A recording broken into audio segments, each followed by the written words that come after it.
Ashhadu an la ilaha illallah wahdahu la sharika lahu wa ashhadu anna Muhammadan abduhu wa rasuluh. Amma ba'du fa'uzu billahi minash shaitanir rajim. Bismillahir rahmanir rahim. This is study number 19 of the Ramadan daily Quran studies for the year 2023, compiled by Zahid Aziz for the Ahmadiyya Anjuman Ishaat Islam, Lahore, UK. The topic of this study 19 is continuing with the attributes of God. Goal is to attain them. In the Quran, Muslims are told to say to others, Sibghat Allahi wa man ahsanu min Allahi sibgha wa nahnu lahu abidun,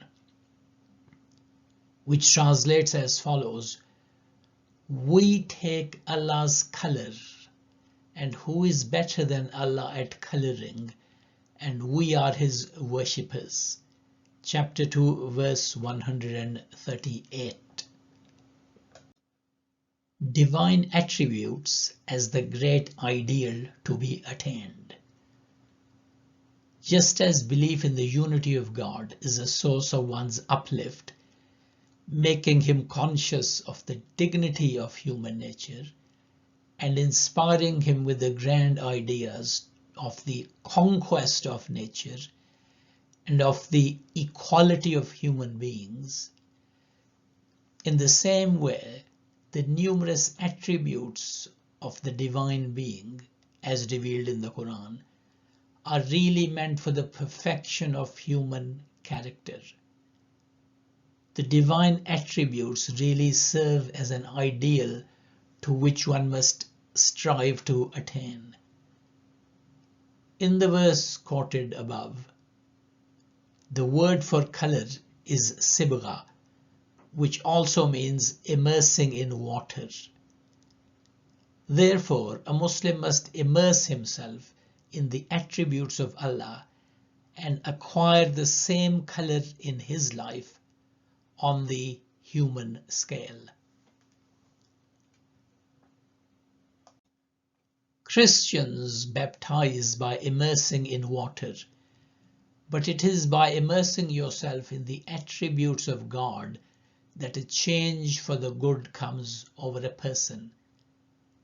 This verse also makes clear that the purpose of worship of Allah is to emulate his attributes. God is Rabbul Alameen, which means the fosterer and nourisher of the worlds. Keeping that as an ideal before himself, a person must endeavor to make the service of humanity, even that of the dumb creation, the object of his life. Referring to the opening verse of the Quran, which describes Allah as Rabbul Alameen, Lord of the worlds, the founder of the Ahmadiyya movement, Hazrat Mirza Ghulam Ahmad, writes as follows. He writes, our God has not withheld his bounty from any people. The powers and faculties which he bestowed on the ancient peoples of India have also been bestowed on the Arabs, the Persians, the Syrians, the Chinese, the Japanese, the Europeans, and the Americans.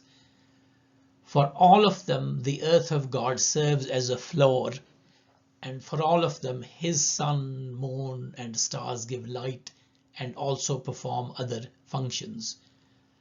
All of them derive benefit from the air, water, fire, earth, and other things created by God.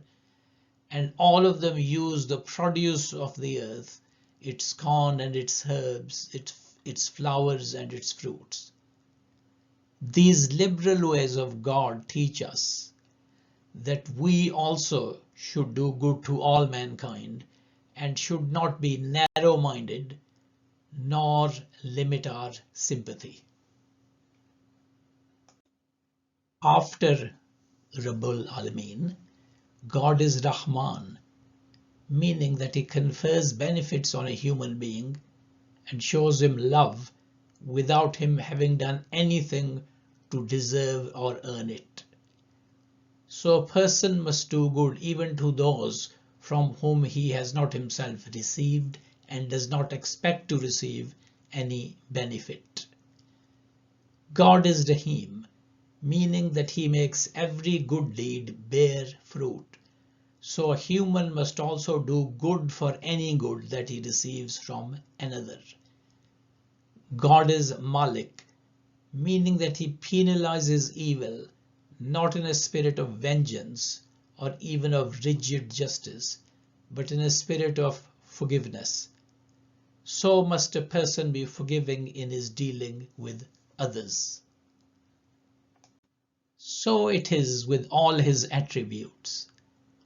As to love and mercy, God is affectionate, oft returning to mercy, forbearing, pardoner, multiplier of rewards, author of peace, granter of security, restorer of loss, benign, bestower of sustenance, and so on. All of this human beings must also try to be. Again, let us take his attributes of knowledge. God is knowing, wise, aware, seeing, knower of hidden things. Human beings must also try to perfect their knowledge of things and acquire wisdom. In fact, where man is spoken of as having been made a vicegerent, a Khalifa of God, his chief characteristic which marks him out as the ruler of creation is stated to be a knowledge of things. The Quran says in this respect, وَعَلَّمَ آدَمَ الْأَسْمَاءَ كُلَّهَا, meaning, and he, God, taught Adam all the names. Chapter 2, verse 31. God teaching Adam all the names signifies the vast capability of human beings bestowed upon them by God to acquire knowledge of all things. Then there are God's attributes of power and greatness and control of all things. People are told again and again that everything in the heavens and in the earth has been made subservient to them. As the Holy Quran says, Alam tara anna Allaha sakhara lakum ma fil arzi wal fulka tajri fil bahri bi amrihi. Meaning, do you not see that Allah has made subservient to you all that is in the earth and the ships gliding in the sea by his command? Chapter 22, verse 65. Another similar verse of the Quran is as follows in translation. Do you not see that Allah has made subservient to you whatever is in the heavens and whatever is in the earth, and granted to you his favors complete, outwardly and inwardly? Chapter 31, verse 20.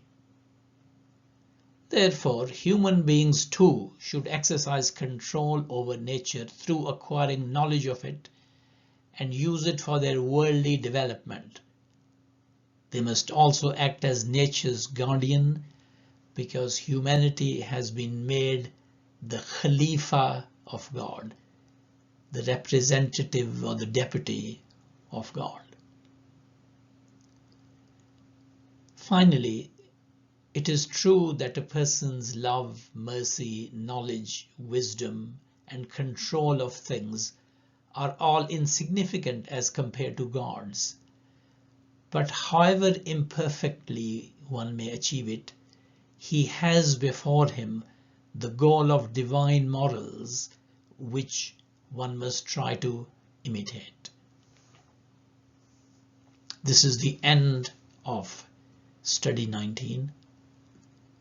Barakallahu lana wa lakum fil Quranil Azim wa nafa'na wa iyyakum bil ayati wa zikril hakim. Innahu ta'ala jawadun karimun malikum barurur rahim.